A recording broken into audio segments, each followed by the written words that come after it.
Alright, so here's what I got going on today. I went and got a few sheets of plywood the other night. Not enough to do the whole shed, but these guys are hanging out. That's the pen they've been in. I got my planks across the front here, but they're just tacked up. I got to put 2 more nails in each one on top, one on bottom. I've got all my wire on in the middle divides, so I got to put my steel across here. And I got to put my steel up here to roof in the walkway. But in order to do that, I got to put my plywood in first. Now, as you can see, it extends past the roof line. I'm standing it up on end. Normally, you would run it long ways and have a full 8-foot sheet and then put a 4-foot sheet and then an 8-foot sheet so you stagger your seams. But since I'm planning on putting a door in the middle anyway, and it's 10 foot, I'm just going to stand them up, cut them off across the top flush once I get them all up there, and then I'll just use the little short pieces for other things later. When I did these 2 runs over here, I had initially planned on putting the doors in the corner like that, but it's going to run into some issues for accessibility, because in order to have that door open, I got to close this door. You know, it's just a lot of messing around with doors. So I'm going to end up eventually moving these sheets of plywood around on these 2 runs so that the door's in the middle. The other thing I'm going to end up doing, and I'm probably not going to do it right away, is I'm going to put a window on these front faces. I went and picked up a whole bunch of old barn windows from a guy a while back, and it kind of depends on which way I'm going to have the door swing. If I have it swing that way, I'm going to put the window over here. If I have it swing this way, I'm going to put the window over there. But it's better to put the plywood up before, and then, like I said, just shear it off when it's time to put the tin on. On the back side here, you can see what I've got going on for framing. I've got a 2x4 on edge across the bottom, and it is screwed into the posts. And then for now, I've got 2 2x4s framing out the doorway. As you can see, they're cut off, they're not touching the ground, but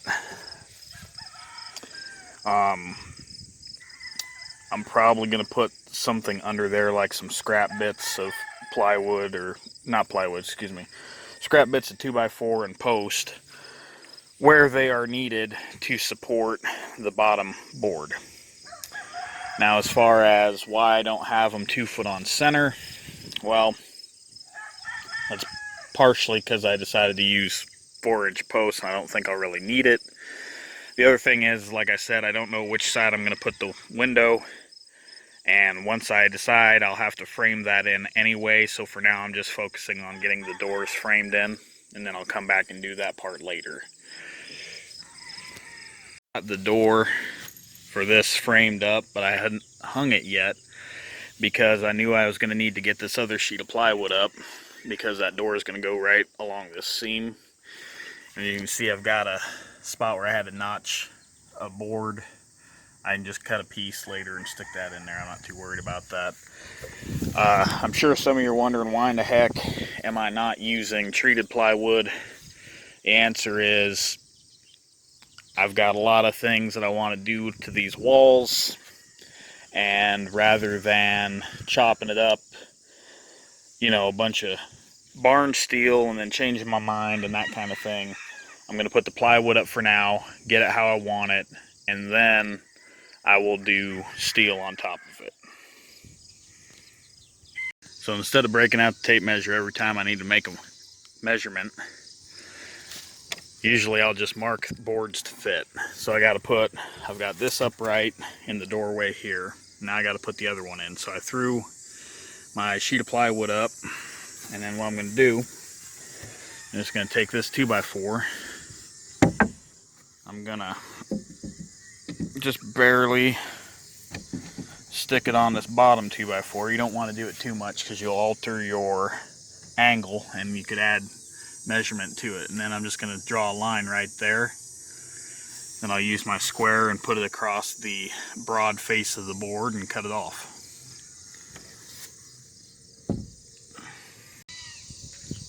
Okay, so I just cut off that 2x4 that I held up and marked in place.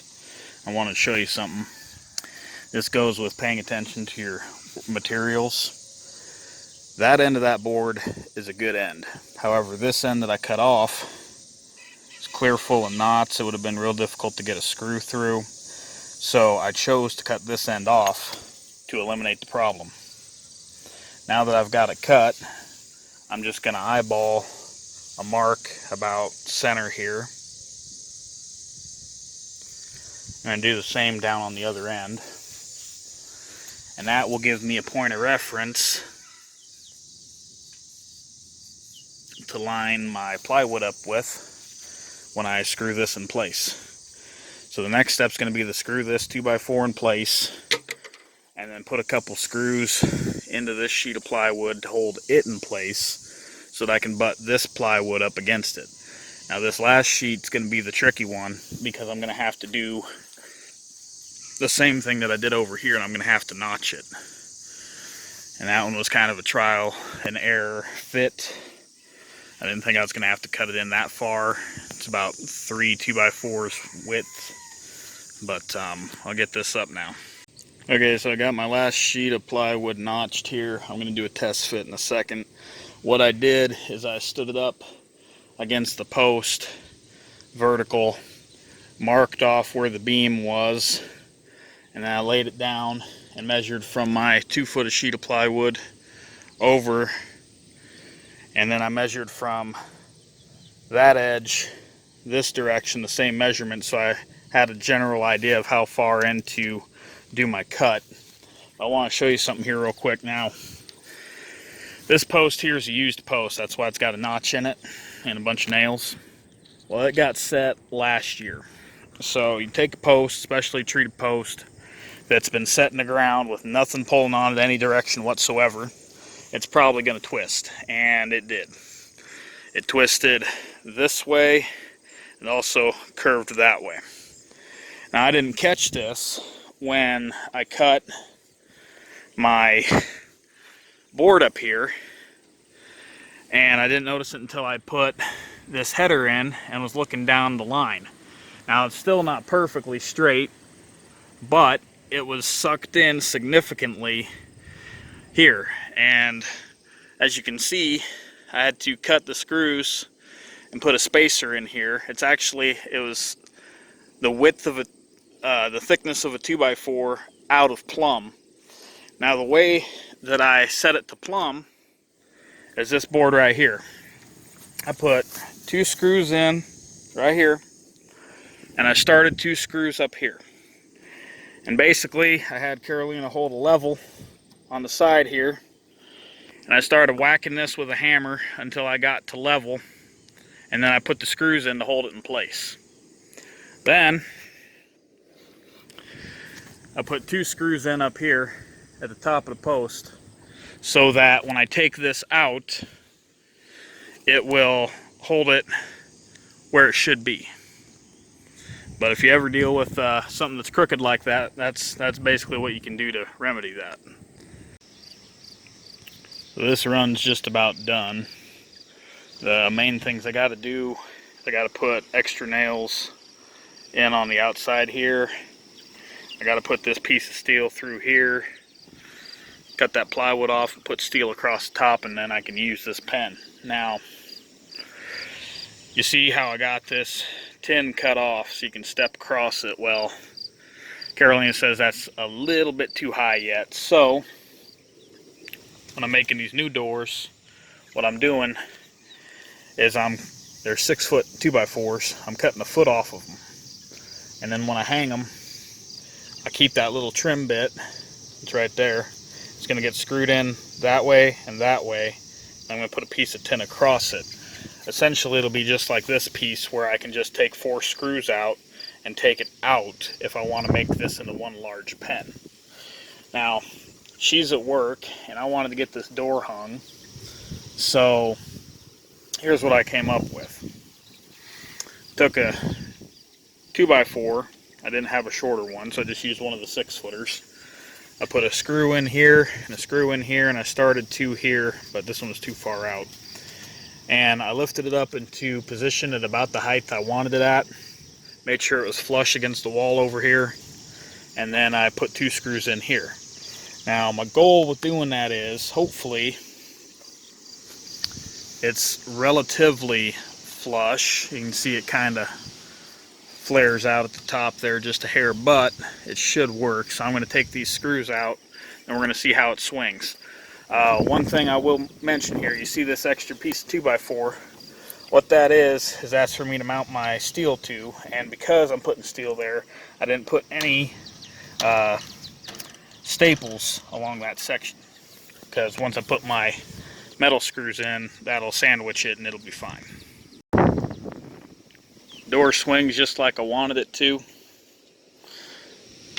Only thing is I don't have the latch on it. I have to order those, which I'll tell you a little interesting story about this here. So I like to make a shopping list online at the Menards website, and I don't always place my order through the website, but if I don't, I'll take a picture of what I have in the shopping cart, and then when I go to the physical store, I will pick up the items. So I priced out the latches that are this style of latch right here.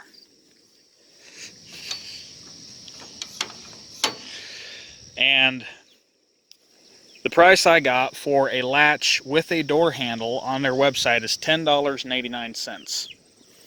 So, you know, seems like a decent price. So I go to their store.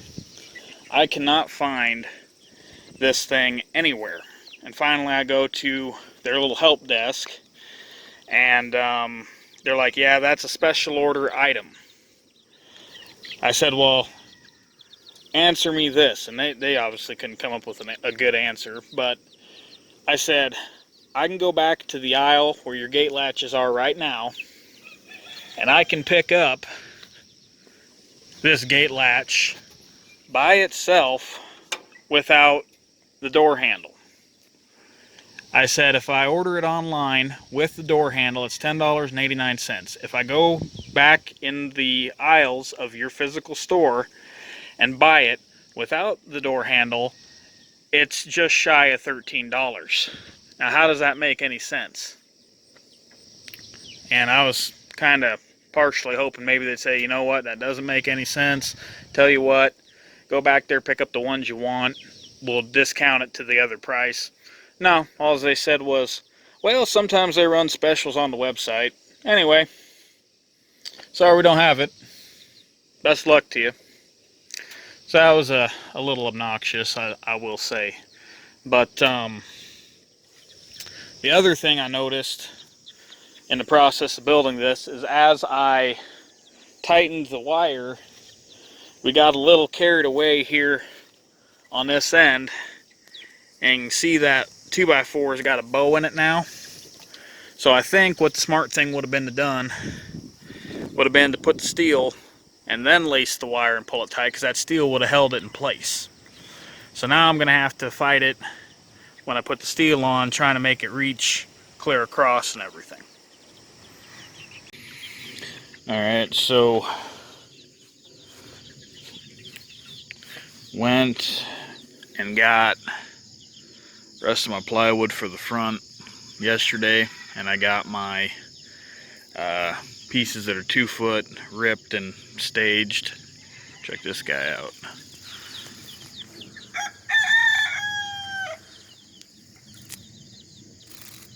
Easy there, buddy. I'll help you out here.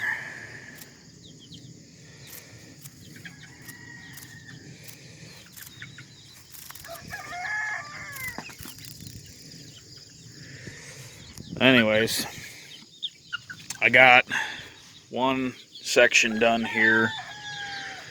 I got the tin up.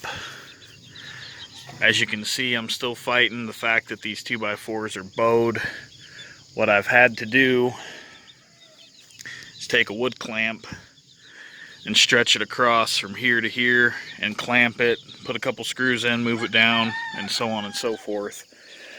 I would have this run completed, except that in order for the tin to overhang, I've got to get the plywood up and ripped on the next one. And I had a board that was bad up here, so I busted it out and I got to replace it. Had a soft spot, my hammer went right through it, so got to take care of that. But I turn these guys loose every morning. They come out. Only problem is these little bantams, some of them were running with them, and since then I've separated the bantams and the games from the two different groups. And these little bantams, they still try to jump across and get back with their little buddies. So